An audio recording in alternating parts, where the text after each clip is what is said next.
Castorice is a character with so much aura that simply standing close to her allows you to smell her outside of the game. There are no showers in Honkai Star Rail. Castorice is here to bring you the death you all yearn for, and while she can do it via touch, being next to her gives you the same feeling as being in the room with a professional Smash player. If you haven't vomited yet, give it another 20 seconds. Despite her sad backstory, the thing she's created the most of is anger for reasons not listed in this video and also lost 50/50s. But thanks to the wonderful world of YouTube, I can show you how it feels to not lose the 50/50. So today we're doing that. My name is Braxophone, but you can call me Brax, and let's talk about Castorice.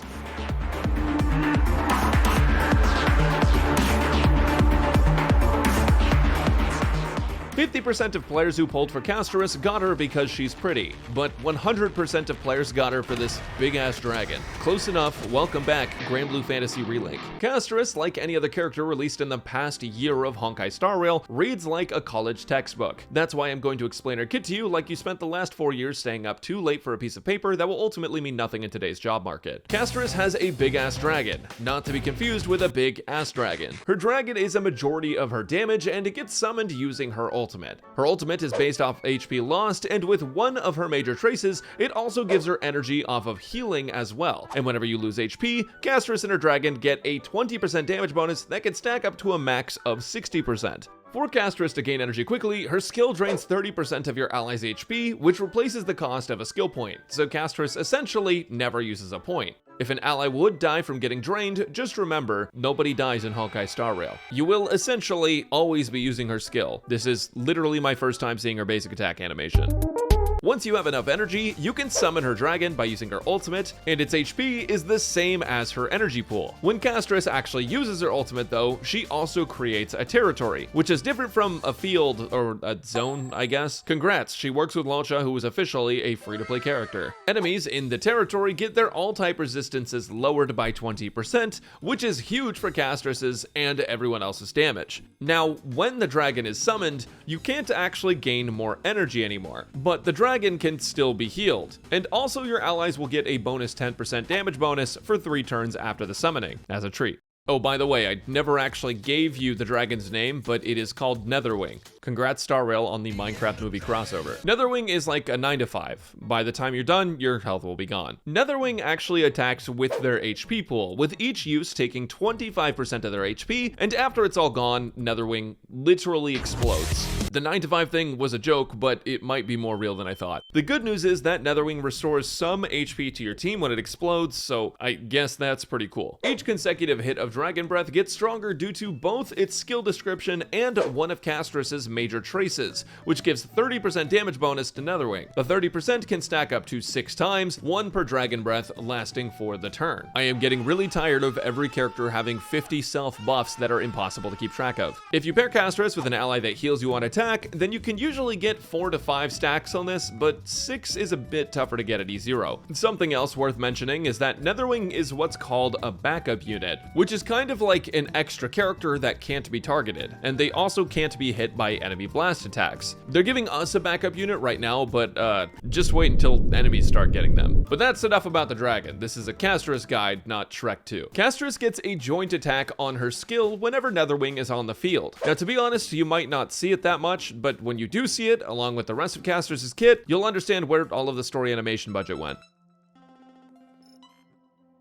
The joint attack enhanced skill drains 40% of your team's HP instead of the 30% with her normal skill. Keep in mind that when she's draining HP in any capacity, it's not based on max HP, it's based on current HP. So you'll want to have a strong healer on your team because you want your team to be full HP as much as possible. When Castorice has at least 50% of her max HP though, she does also get a 40% speed bonus, and when Netherwing overkills a boss or starts a new wave, Netherwing gets a 100% speed buff, which lets them move quickly after the next wave or HP bar starts. Now, what's so absolutely crazy about this is I know I've just been yapping about like 50 different buffs and different conditions to activate very specific effects, but this is literally how they wrote the kit. They wrote in like 10,000 different qualifiers and modifiers to make her damage good, and it is good, but like, can we just go back? Lastly, Castorice's technique just insta-pops her ultimate, but she also starts the fight with 30% of her energy maxed out. It activates her 20% damage bonus talent with full stacks by draining HP. So you get essentially 60% 20% damage bonus on her with full uptime. But in addition to all of this, Castorice is our very first ever global passive character. Her unique global passive gives you a revive anywhere without her needing to be in the party. The revive can even hit multiple characters if they're downed by the same attack. It's essentially Fushuan's E2,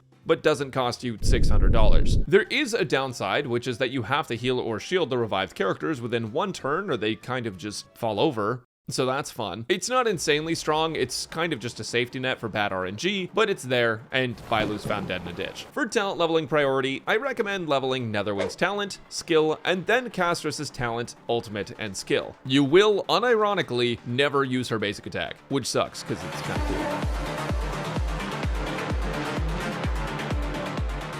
Alright, you guys know the rules. If she has pink hair, she's your new main. Unless she's March 7th, because for some reason, people find her annoying. As far as relic sets go, Castorice is very simple to build. But with that said, she's not your normal DPS build, and a lot of people are likely pretty confused on how to effectively build her. Well, fret not, because after watching this, you will become Death, Destroyer of MOC 12. The Poet of Morning Collapse, not to be confused with Morning Collapse, gives you a 10% quantum damage bonus for 2 pieces and a whopping -8 speed on the 4-piece. But it also gives you a huge crit rate buff if your speed is lower than 110 or 95 at the start of the fight, which means that since Castorice buffs her own speed, she could still be at normal DPS speed, but max out that set's crit rate bonus at the same time. I wouldn't recommend going anything else, but if you just want something to throw on her while you farm, you can mix HP and quantum damage 2-piece sets. As for planar sets, you essentially only want the Bone Collector set because you're a Bone Collector Trailblazer. But before you go to the comments and ask about it, there are 2 major traps that I need to warn you about.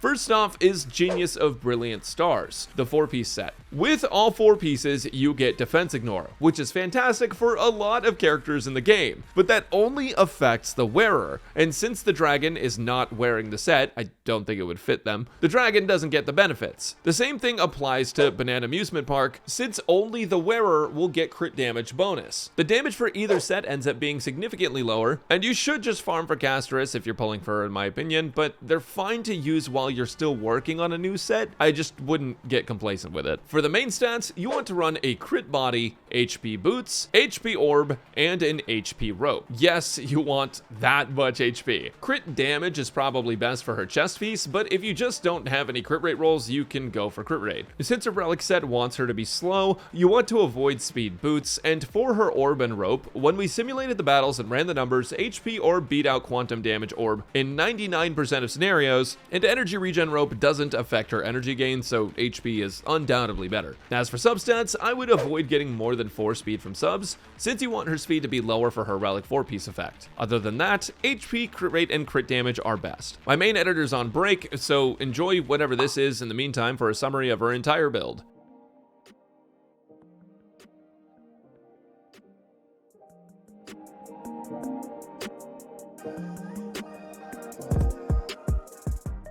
Alright, so in my last video, the light cone situation seemed dire, but as many of you may or may not know, that was just my first impressions of the character, and usually we learn things as a society, no, as humanity even, over time, and Castorice has more light cones, we just had to do more math. Some people are assessing Castorice as a mid-tier character because her damage with a free-to-play setup is less good than her damage with her premium setup. Wow, who could have seen that coming? But the issue with that is that most people aren't trying all of the odds. Obviously, with her signature light cone, she'll be strongest. It gives her a massive HP bonus, 30% defense ignore, and a 12% action forward when her dragon disappears. It's ridiculously good, and it hurts to compare on a graph because there's a grand total of like 4 remembrance light cones. And to be honest, the next best option isn't great either, since it does require the battle pass to get. Sweat Now Cry Less gives a huge crit rate buff and increases damage dealt by the wearer and their memo sprite. But if you're not a spender, you won't have that option. Luckily, it's not too far off from the next best thing, which is Mighty's light cone, which is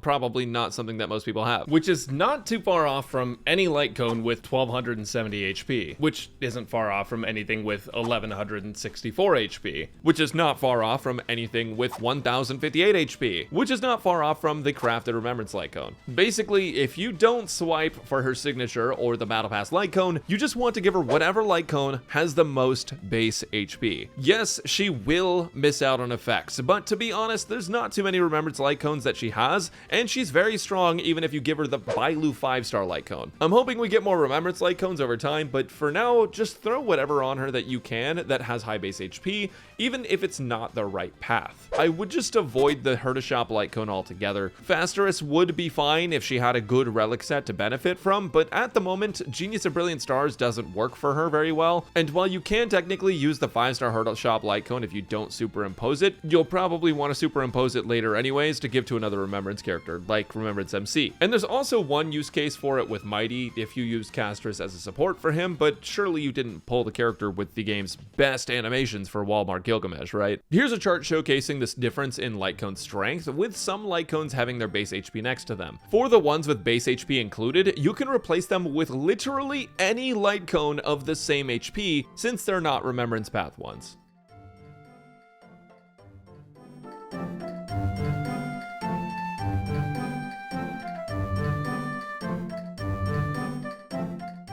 Yeah, I'm not gonna lie to you guys, this is probably gonna be exactly the same as my last video. Castorice has a lot of free-to-play friendly characters that she can have as teammates, but there are some premium units that you may have that may be worth slotting into her teams. Either way, I'm gonna go over all of them so you can know exactly who to pair with Cassie. First off, this is probably gonna be the most common and most popular team that anyone plays. Assuming that they pulled Tribi, this team is one of Castorice's top teams, and it delivers in basically every single boss fight that I have tried. Using a combination of Tribi and Remembrance MC will net you a lot of different buffs, and Castorice can benefit from them immensely compared to what some other characters can provide. For example, Tribi gives Res Pen, which Castorice does have 20% of, but it will be even better with Tribi. And she also increases enemy damage taken, which is a completely different multiplier from damage bonus that you might have on Castorice. Castorice already gets a ton of damage bonuses, she doesn't really benefit a ton from other ones. And Remembrance Trailblazer provides true damage, which at the end of the day, no other character except for Tribi the Eidolons are going to be able to do. True damage pairs well with all these characters that buff themselves a ton because you don't dip into diminishing returns, you just get multiplication of the previous damage that you've dealt, and you will see some crazy damage improvements with Remembrance MC. One thing to note is that if you do run Remembrance MC with Castorice, when you start the battle, it can be best not to actually blow up your dragon until you give it the true damage buffs from Mem.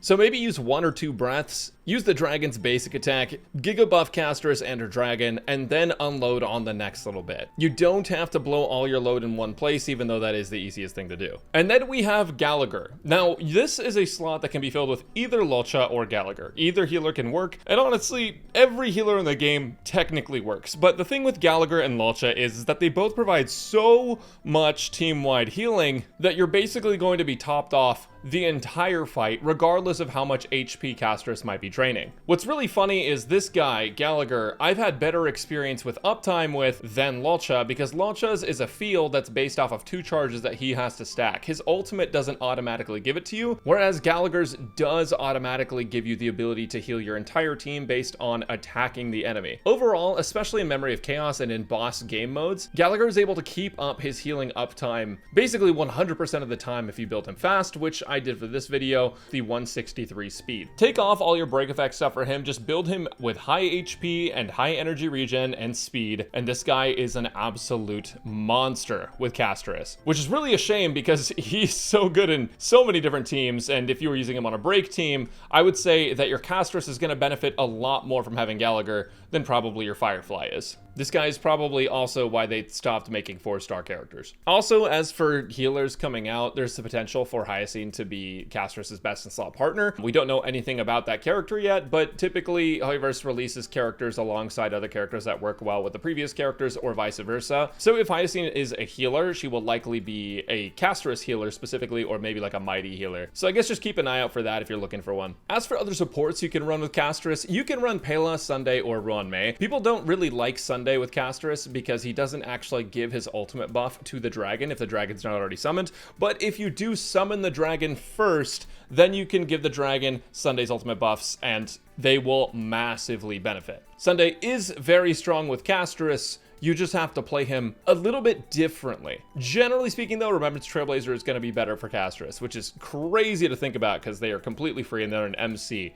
You don't see this a lot in gacha games. Pela is also a great free-to-play option if you don't have Tribi. All of these characters can work instead of Tribi as well, but typically Remembrance MC and Tribi are just like the go-tos. Pela is a good free-to-play option for you because she shreds enemy defense, and that is something that Castorice can benefit from, even if Pela isn't an HP scaling character. The biggest thing for you though is no matter who you're playing, if you can substitute any of their main stats for HP within reason, that is going to be more helpful for you since Castorice gets her ult uptime based on the amount of HP that she saps from her team. That's one of the reasons Tribi is so dang good and why we're building Gallagher with HP. If you're building Pela, you want her to be super fast and have a ton of HP. Sunday, you want to give him a ton of HP, but like also he does want crit damage, so keep that in mind. But same deal to Ruanmei, you basically just want to make sure that all of your supports you're playing with Castorice, you want to give them HP on their orb specifically. That's going to make a really big difference. Now you can also play sub DPS with Castorice, and those are going to be characters like Mighty and Blade. I am anxiously awaiting Blade rework or Blade upgrades, Blade buffs, whatever it may be that they give to him. This guy, you play him with Castorice, he doesn't do any damage at all. You literally are building support healer Blade. Like he's 167 speed, which is insane. I don't even know how he's that high, but like you want at least 161 if you can. Just build, like forego all of his damage, go speed, HP, and then the healing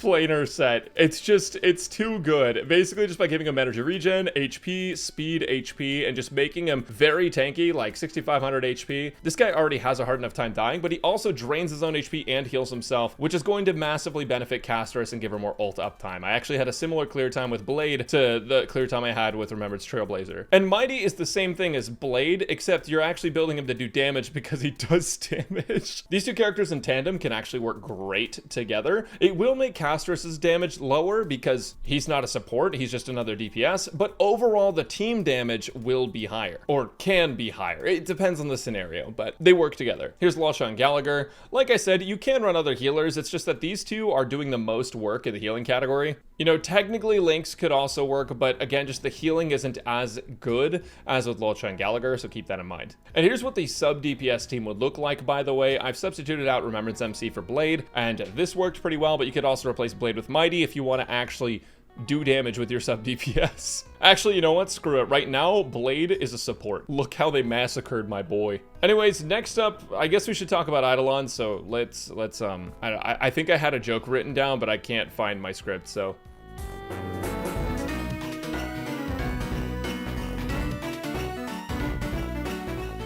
A lot of people are wondering whether or not they should go for Castorice's Light Cone or Eidolons on Castorice, or potentially even other characters. So let's talk about it. I already went over these Eidolons like more in depth in my previous video, but as per usual with newer characters, Eidolons 1 and 2 are ridiculously strong. These are usually the two upgrades that are the best bang for your buck if you want your Castorice to be an absolute powerhouse. First off, her E1 is kind of like an execute, where if an enemy has lower HP, you actually deal more damage with Castorice's Dragon. So the lower HP the boss is, the faster you can execute them, and it adds a fair bit more damage. Her E2, however, is a little strange because Castorice is such a strong unit that you might not even actually get benefits from this sometimes. First off, she gets 2 essentially free uses of Dragon's Breath from Netherwing. This makes it so that you can actually reach the 6-stack damage bonus mechanic very quickly, and then it can also give Castorice her own action forward by 100%, which helps you get more dragon uptime. Castorice will also get a bonus 30% energy towards the dragon in addition to all of this.